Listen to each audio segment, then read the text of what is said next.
Students, आज हम pedagogy of commerce के 6 क्वेश्चन की बात करते हैं। 6 क्वेश्चन में आज हम लेके आए हैं स्किल ऑफ प्रॉबिंग क्वेश्चनिंग। ये स्किल है, जब भी ये क्वेश्चन आएगा तो आपने पहले स्किल क्या होती है, माइक्रो टीचिंग क्या है, थोड़ी सी उसके बारे में इंट्रोडक्शन देनी है। जैसे कि मैं बता दूं कि माइक्रो टीचिंग क्या है। माइक्रो टीचिंग जो है एक स्केल डाउन टीचिंग है।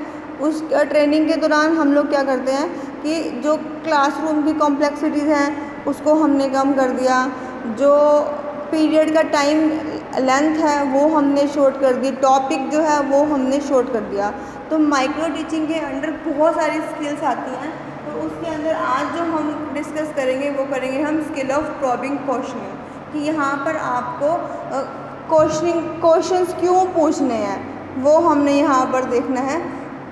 तो इसमें पहले हम देखते हैं कि क्वेश्चनिंग क्या है। क्वेश्चनिंग एक ऐसा मेजर डिवाइस है जिससे हम टीचिंग लर्निंग के प्रोसेस को जान सकते हैं। कि अब टीचर 20 मिनट 25 मिनट बोल रहा है, अगर हम क्वेश्चनिंग करते हैं उसके बाद और स्टूडेंट्स आंसर दे देते हैं, दैट मीन्स कि जो 20 से 25 मिनट टीचर ने बात की है, लेक्चर लिया है, कि वो सक्सेसफुल हो गया है। अगर टीचर 20-25 मिनट बाद कुछ क्वेश्चंस करता है पढ़ाने के बाद और स्टूडेंट्स उसका आंसर नहीं दे पाते, on the spot they will not respond, तो मतलब क्या है, कहीं ना कहीं टीचिंग लर्निंग प्रोसेस में झोल है, कहीं ना कहीं वहाँ पर जो है उसके अंदर चेंजेस करने की ज़रूरत है, अमेंडमेंट्स की ज़रूरत है। ठीक है, कि इसीलिए हम क्वेश्चनिंग करते हैं ताकि हम बच्चों को इवैल्यूएट कर सकें, बच्चों को हम देख सकें कि टीचर कितना पढ़ा रहा है, उनको कितना समझ में आ रहा है इस चीज़ को।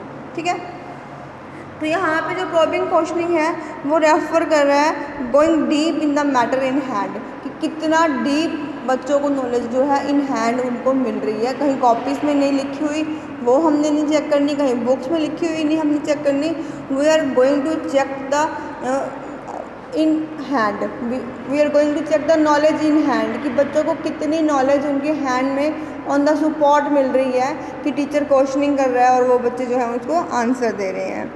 The skill of probing questioning may be defined as the art or response management comprising a set of behavior or technique for going deep into people's response। यहाँ पर हमने बच्चों के रिस्पॉन्सेस चेक करने हैं कि कितनी डेप्थ में बच्चे आंसर दे पा रहे हैं, कितनी क्विकली दे कैन रिस्पॉन्ड, कि कितनी जल्दी वो रिस्पॉन्ड करने के लिए एबल हो रहे हैं, रेडी हो रहे हैं। तो ये किससे निकलेगा, स्किल ऑफ प्रॉबिंग क्वेश्चनिंग से। इसके कुछ एक कॉम्पोनेंट्स हैं। कॉम्पोनेंट्स क्या होते हैं कि जिनसे ये मिलकर स्किल बनी है। कॉम्पोनेंट्स में आ रहा है प्रॉम्प्टिंग, फर्स्ट आ रहा है prompting, then seeking further information, refocusing, redirecting, increasing critical awareness. मैं रिपीट कर रही हूँ, इसके कॉम्पोनेंट्स हैं। क्वेश्चनिंग की स्किल जो है वो 2 तरह से आपको बुक्स में मिलेगी। एक आएगा प्रॉबिंग क्वेश्चंस, जब प्रॉबिंग वर्ड आएगा तब आपको प्रॉम्प्टिंग, सीकिंग फर्दर ये वाली स्किल लिखनी है।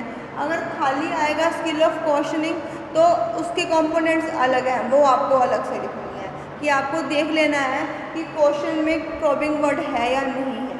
ठीक है, इसके कंपोनेंट्स कौन कौन से हैं, प्रॉम्प्टिंग है, सीकिंग फर्दर इंफॉर्मेशन है, रीफोकसिंग है, रीडायरेक्टिंग है, इंक्रीजिंग क्रिटिकल अवेयरनेस। इस तरीके से ये इसके 5 जो कंपोनेंट्स हैं।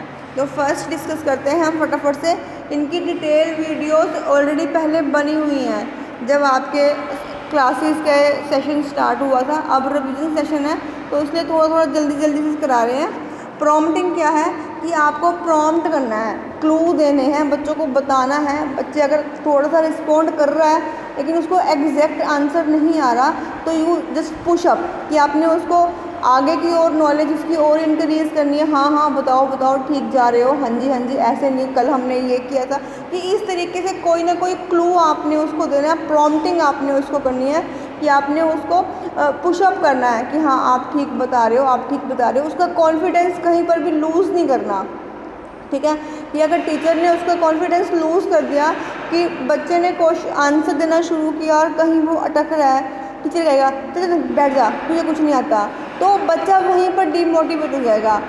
बीइंग अ टीचर आपकी रिस्पॉन्सिबिलिटी है कि आप कभी भी अपने बच्चों को डीमोटिवेट नहीं करोगे। ठीक है, तो प्रॉम्प्टिंग जो है वो मोटिवेट करने के लिए भी बहुत काम आती है कि हाँ आपने बच्चों से आंसर लेना है, आपने उनका रिस्पॉन्स बढ़ाना है, उनका रिस्पॉन्स आपको चाहिए, तो आप उनसे जो है प्रॉम्प्टिंग करोगे, ठीक है। अगर इन केस अगर बच्चा सही से आंसर नहीं दे पा रहा है तो देन है सीकिंग फर्दर इंफॉर्मेशन, कि आप क्वेश्चनिंग से ही क्या करोगे, आगे आगे की इन्फॉर्मेशन को आप जानना चाहोगे। आपने एक क्वेश्चन किया, फिर दूसरा किया, फिर तीसरा किया, तो इस तरीके से आपकी क्वेश्चनिंग कैसी होगी कि क्योंकि हमने डीप जाना है, हमने डेप्थ चेक करनी है, तो ऊपर से तो बच्चा आंसर कहीं से भी सुन के बता सकता है कि यस और नो या ऐसा, तो हम यहाँ पर इसको इस टेक्निक को यूज़ करेंगे कि सीकिंग फर्दर इन्फॉर्मेशन की और इन्फॉर्मेशन जानने के लिए हम उनसे एक या दो क्वेश्चन साथ साथ ऑन द सपोर्ट, एक बच्चा खड़ा है साथ साथ उससे 2-3 क्वेश्चन इकट्ठे पूछ लिए, मीन्स कि हम उनसे और इन्फॉर्मेशन को जानना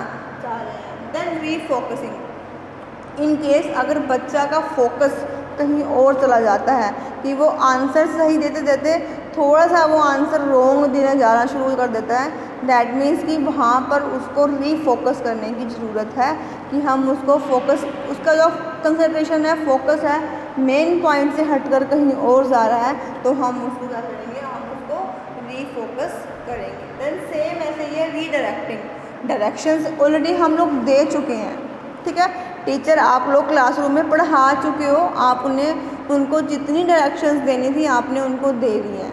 जब हम टीचर क्वेश्चनिंग कर रहा है और बच्चों के रिस्पॉन्स की बारी आ रही है, अगर वहाँ पर उस टाइम वो अपना आंसर सही नहीं दे पा रहा है, तो हम उसको रीडायरेक्ट कर सकते हैं कि जो डायरेक्शंस, जो इन्फॉर्मेशन हमने पहले दी थी, अगर बच्चा सही से रिस्पॉन्ड नहीं कर रहा तो हम उसको रीडायरेक्टिंग प्रोवाइड करेंगे। देन इंक्रीजिंग क्रिटिकल अवेयरनेस, यहाँ पर हमने क्या करना है, बच्चों के अंदर अवेयरनेस जो है वो इंक्रीज़ करनी है। ये टेक्निक हम कब यूज़ करते हैं, जब करेक्ट रिस्पॉन्स सिचुएशंस आती हैं, तब हम बच्चों को और डेप्थ में जाने के लिए, अगर बच्चा रॉन्ग आंसर दे रहा है तो हम उसको रीफोकसिंग करेंगे और रीडायरेक्टिंग करेंगे। इन केस बच्चा आंसर सही दे रहा है और हमें उसकी और डेप्थ जाननी है, हमें उसको बिल्कुल डायरेक्ट में वो अपनी डायरेक्शन से कहीं नहीं जाए, तो हम क्या करेंगे, क्रिटिकल अवेयरनेस जो है उसके अंदर इंक्रीज़ करने की कोशिश करेंगे, हम उसको मोटिवेट करेंगे, ठीक है। ये था आपका थ्योरेटिकल पार्ट। जब भी ये क्वेश्चन आएगा 16 मार्क्स का क्वेश्चन आएगा, ठीक है, 8 मार्क्स के अंदर आप उसकी ये थ्योरी पार्ट डालोगे और सेकेंड हाफ 8 मार्क्स के अंदर आप लेसन प्लान प्रिपेयर करके आओगे, सेम जैसे आप अपनी कॉपी पे करते हो, पीटी रोल नंबर, यहाँ पे आपका सब्जेक्ट आएगा, यहाँ पे आपका टॉपिक आएगा, देन क्लास, डेट और ड्यूरेशन। ये आपको ध्यान रखना है कि जब भी कोई स्किल आएगी तो उसका टाइमिंग क्या होगा, 5 to 7 मिनट होगा। आप 5 मिनट से कम नहीं बोल सकते, आप 7 मिनट से ज़्यादा टाइम नहीं ले सकते, क्योंकि ये एक ट्रेनिंग है, इसके थ्रू हमने पढ़ाना नहीं है। जब हम ये सिखाते हैं तो ट्रेनिंग देते हैं कि आपको क्वेश्चनिंग कैसे करनी है, और वो 5 से 7 मिनट के अंदर ही होगी, ठीक है। ये परफॉर्मा फर्स्ट पेज में बनेगा, यहाँ पर पीटीज एक्टिविटी मीन्स की प्यूपिल टीचर एक्टिविटी, और यहाँ पर स्टूडेंट्स की एक्टिविटी जिनको आप पढ़ा रहे हो, यहाँ पे आपने क्वेश्चनिंग करनी है, इनके क्वेश्चन के आंसर बच्चे यहाँ पर देंगे, क्लियर। उसके बाद क्या है, सेकेंड पेज पे बनता है यहाँ पे ऑब्जर्वेशन शेड्यूल, क्या बनेगा, यहाँ पे बनेगा ऑब्जर्वेशन शेड्यूल, ठीक है। यहाँ पर जो है टीचर्स जो है अपने स्टूडेंट्स को चेक करेंगे कि उन्होंने प्रॉम्प्टिंग की, उसके हिसाब से उनको रेटिंग देंगे, इन्फॉर्मेशन को और सीख कर रहे थे या नहीं कर रहे थे उसके हिसाब से रेटिंग होएगी, रीफोकसिंग की ज़रूरत पड़ी उसके हिसाब से, इंटरेक्टिंग की ज़रूरत पड़ी उसके हिसाब से, और इंक्रीजिंग क्रिटिकल अवेयरनेस है तो उसके हिसाब से जो है टीचर्स जो आपके ऑब्जर्वर्स हैं वो आपको रेटिंग स्केल प्रोवाइड करेंगे। अगर ये बिलो एवरेज जाता है कि सारे ही आपके कंपोनेंट्स अगर हम चेक कर रहे हैं वो बिलो एवरेज जा रहे हैं, तो आपको रीटीच मिल जाता है कि आपको सेम चैप्टर या कोई और चैप्टर दोबारा से रीड कराना है, दोबारा से बच्चों को पढ़ाना है, ठीक है। तो ये आपके पास क्या है, स्किल ऑफ प्रॉबिंग क्वेश्चनिंग है। पेडागोजी ऑफ कॉमर्स के अंदर ये 6 क्वेश्चन डाला हुआ है।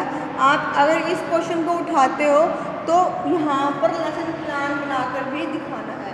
इससे क्या होगा कि इससे आपके मार्क्स जो हैं वो अच्छे बन जाएंगे। अगर 16 मार्क्स का क्वेश्चन आ रहा है तो 14 मार्क्स आपके मैक्सिमम इस क्वेश्चन के अंदर लग सकते हैं, क्योंकि कहीं पर भी कोई तुक्का नहीं मारना, कोई क्रैमिंग नहीं करनी, जस्ट एक प्लान प्रिपेयर करना है। प्रैक्टिकल पार्ट ऑफ क्वेश्चन यहाँ पर हम उठा सकते हैं, तो यहाँ पर मैक्सिमम मार्क्स आने की यहाँ पर पॉसिबिलिटी रहती है। लेकिन लिखने का पैटर्न कैसे होगा, पहले स्किल्स बताएं, माइक्रो टीचिंग बताएंगे क्या होती है, ठीक है, थोड़ा सा एक पेज का हमने वहाँ पर डिस्कस करना है, उसके बारे में, उसकी मीनिंग, उसकी इम्पोर्टेंस बता देंगे।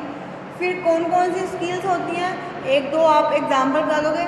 फिर आप यहाँ पर स्टार्ट करोगे स्किल ऑफ प्रॉबिंग क्वेश्चनिंग।